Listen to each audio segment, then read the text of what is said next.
Praise the lord. దేవుని పరిశుద్ధమైన నామమునకు మహిమ కలుగునుగాక. ప్రభు పేరట మీ అందరికీ హృదయపూర్వక వందనాలు.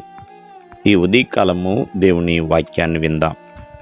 లూకా సువార్త 22వ అధ్యాయము 42వ వచనము. తండ్రి, ఈ గిన్నె నా యొద్ద నుండి తొలగించుటకు నీ చిత్తమైతే తొలగించుము, అయినను నా ఇష్టము కాదు, నీ చిత్తమే సిద్ధించునుగాక అని ప్రార్థించెను. యేసుక్రీస్తు వారు ఒలీవ కొండపైన గెత్సెమనే తోటలో ప్రార్థిస్తున్నారండి. బహుశా యేసుక్రీస్తు వారు భూమి మీద మోకాళ్ళు వేసి చేసే చివరి ప్రార్థనలు. ఎందుకంటే ఆ సమయంలో ఆ రాత్రే యేసుక్రీస్తు వారు రోమా సైనికులకు అప్పగించబడతారు. కావున ఆయన గెత్సెమనే తోటలో ఎంతో బాధతో, వేదనతో, కన్నీళ్లతో ఆయన ప్రార్థిస్తున్నారు. ఎంతగా ప్రార్థిస్తున్నారంటే ఆయన చెమట గొప్ప రక్త బిందువు వలె మారుతుందండి. అంత వేదనతో ఆయన ప్రార్థిస్తున్నాడు. ప్రేమైన వాళ్ళ అటువంటి పరిస్థితుల్లో కూడా తన తండ్రి తనను విడిచిపెట్టలేదు.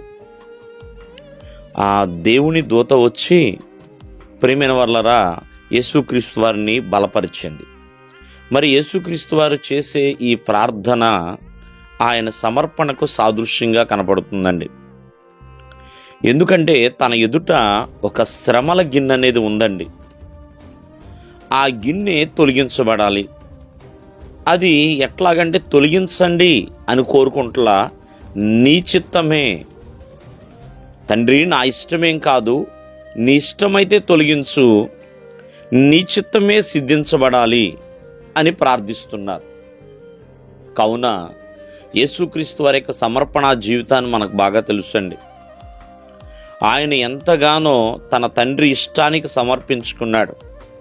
తన తండ్రికి వేరుగా ఏమీ కూడా ఈ భూలోకంలో చేయలేదండి. ఏ పని మీద వచ్చాడో ఆ పనినే ముగించి ఉన్నాడు ఆయన.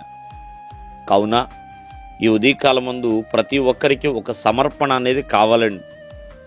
కొద్దిసేపు లోకమని, కొంచెం సేపు దేవుడని, ఇలాగా కాకుండా ప్రేమైన వాళ్ళ ఒకవైపే ఉండేవారిగా ఉండాలి. యేసుక్రీస్తు వారు నిజమైన సమర్పణ జీవితాన్ని కలిగిన వాడు. అందుకనే ఆయన నన్ను పోలి నడుచుకోండి, నేను మీకు మాదిరి ఉంచి వెళ్ళాను, నన్ను వెంబడించండి, నా మార్గంలోనికి రండి అని ఎన్నో మార్లు ప్రేమైన వాళ్ళరా ఎంతోమందికి ఆయన తెలియజేస్తున్నాడు.